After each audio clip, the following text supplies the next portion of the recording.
এবং এই ভিডিওটা কিন্তু একটু কষ্ট করে হলেও বেশি বেশি করে শেয়ার করে দিবেন, কারণ এই ভাইটা খুব অসহায় এবং খুব নর্মাল একটি পরিবারের সন্তান। নিশ্চয়ই আপনাদেরকে দেখাবো যে উনি কি দোকান করতেছে বা ওনার মা কি করতেছে, তাদের যে ঘরের যে পরিস্থিতি দেখে আপনারা আসলে খুবই মায়া আসে লাগবে, আর সেটা আপনাদেরকে আসলে দেখাবো, আপনি নিশ্চয়ই দেখবেন। আর সবার কাছে একটাই প্রত্যাশা, ভিডিওর শেষে আমরা এই ভাইয়াটার নাম্বার দিব, যদি আপনারা এই ভাইয়াকে কেউ সহযোগিতা করেন, এই ভাইয়ার ইচ্ছা প্রকাশ কি ভবিষ্যতে সামনের দিকে, সেটাই আপনার কাছে একটু জানতে চাচ্ছিলাম।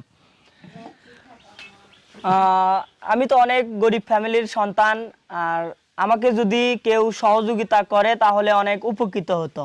মানে আমার ইচ্ছা আছে আমি লেখাপড়া করব, এখন তো আর কাজে যাওয়া যাচ্ছে না, মানে লেখাপড়া যে করে সে তো কাজে যায় না।